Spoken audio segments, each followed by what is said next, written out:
to nature and look to life and movies and everything around me a lot more than I actually look at other artists outside of tattooing.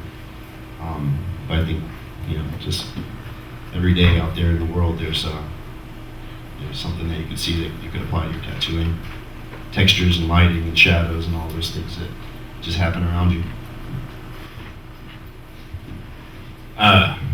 I think what Russ said is probably, the same thing goes for me. I don't think that I need to specifically look at one artist because, there's, all kinds of stuff that just happen naturally that's, some of the most beautiful stuff in the world that anybody could really be into.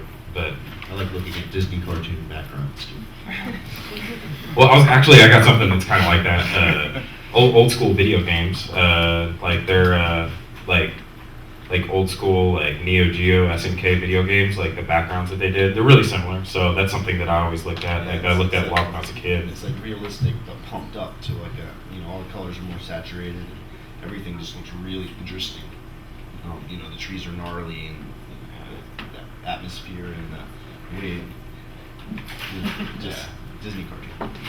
Disney all cartoon. about Disney cartoons. For anybody who didn't know. It's sort of about Disney cartoons. It's really all about it. Yeah. But then also,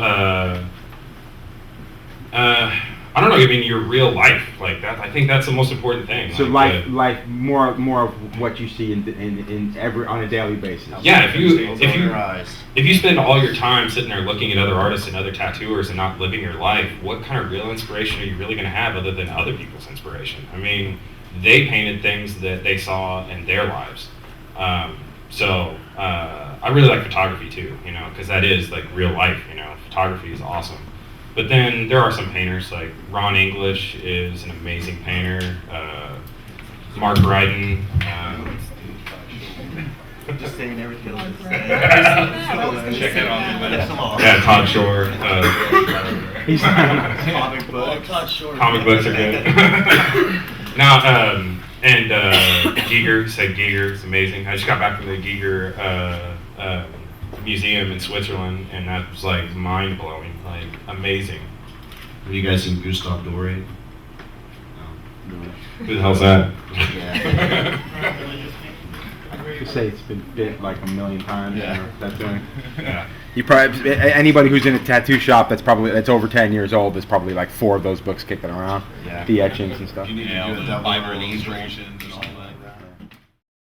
The laser's handled right. Usually what happens if you are being lasered and you get lasered, and let's say you get the job done, you've been lasered, then 3 months you tattoo, in that area it may drop out a little bit because the tattoo can lighten up to a year after being lasered. It slowly gets less and less up to that point, but it will lighten up. If that's the case, I usually tell people go ahead and do the tattoo, let it settle, and then come in, do a touch up on it, and it's immaculate. And I have an arm, like a big piece here that Guy did. We lasered it. 3 months later, he tattooed it. This bicep area dropped out just slightly. The next time he came in, he did another pass in the bicep area, and you cannot tell the difference in any way, shape, or form. Well, I think it's really important to add your own flair to any piece that you're doing in particular, just because, I don't know, I was always brought up, like if you're gonna do a portrait or anything realistic, if you have a picture of it, why do you want to duplicate it? You know what I mean? So you have to make that picture your own picture.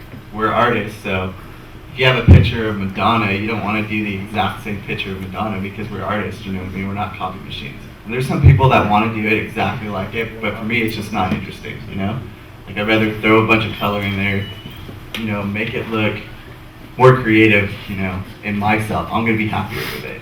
But what I think a lot of people misinterpret is people jump into doing photorealistic stuff because they'll see DeVries's work, they'll see Nico's work, they'll see some of my stuff, and a lot of people try to duplicate this stuff, but they don't realize all the work that went into it. You know what I mean?